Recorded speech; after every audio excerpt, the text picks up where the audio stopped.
that Black's only move, or at least by far the best move, is rook takes bishop. But now you have to be careful. If pawn takes, suddenly a deadly check, and your bishop will simply drop off next move. So Magnus initiating the tactics. Let's just show what he... Okay, he's played pawn takes pawn. He needed to play rook takes bishop and basically admit that, okay, if rook takes, there are tricks in Black's favor this time with a nice pin. But pawn takes pawn... Robert, do you think this is going to backfire? Fedoseev playing that move instantly. Because now that knight on d7, if it continues to move, say, to e5, well, oh, and he does it a move too late, does Fedoseev. The right idea, wrong move order. I still feel like he has chances to survive this game, but to what end? What light squares are actually valuable? That's an essential question. So I like the way that Fedoseev is handling this. I think this gives him the best practical chances. Still requires a bit of prep. Right now, I'm expecting Fedoseev to move his knight. He does it. Knight to b6. The eval bar hits it. And Magnus just continues to keep opening up the position. The lines for the bishops and the lines for the rooks and the diagonals for the bishops. What he could have done instead, and it was just a one-move play from Fedoseev that would have kept him in the game rather than opening the rooks up. Bishop to g3, just trying to blockade this d-pawn so the rooks don't have open files. When you're down material, especially when your opponent has two rooks, just one for yourself, you need to keep those rooks contained. So this would have been a good choice. Instead, what we see in the game, the rooks are loose, they are free to roam about the board, and now one of them is off the board, and that's bad news for Black because that a5 pawn is tender, the d file remains open. Black can't keep everything under his control, and Magnus Carlsen for sure is winning this first game, David.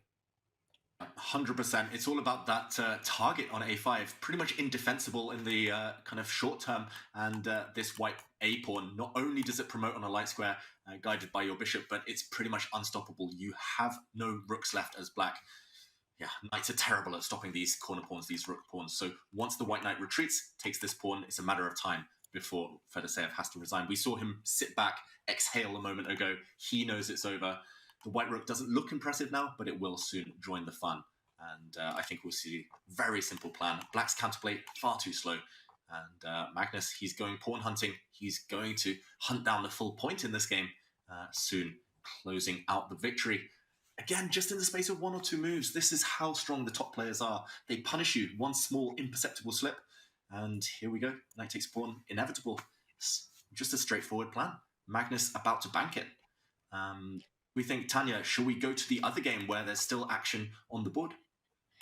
Definitely. I just want to say this is how strong Magnus Carlsen can be, especially in these positions. I mean, we were talking about an equal opening, an outcome where white had nothing. And then just out of nowhere, Magnus comes up with a winning position. How did it happen? When did it all go so wrong?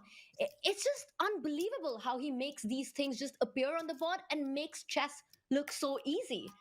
It's insane. He's playing against one of the best players in the world. He has a completely winning position out of a completely equal opening. Magnus Carlsen just doing Magnus things. I think it's a good time, David, to jump over to our other board, which is far from a queenless position. It's an exciting middle game. Robert, what do you make of what we're seeing on the left side of our screen between Denis Lazovic and Jose Martinez?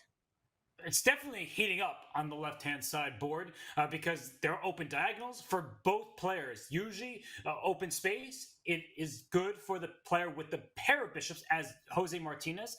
His camera's on the bottom left-hand side of our screen. But Denis Lazovic, he just doesn't back down against anyone. It's super impressive. The game between Magnus and Fedoseev is officially over. No surprises there. Magnus takes game one.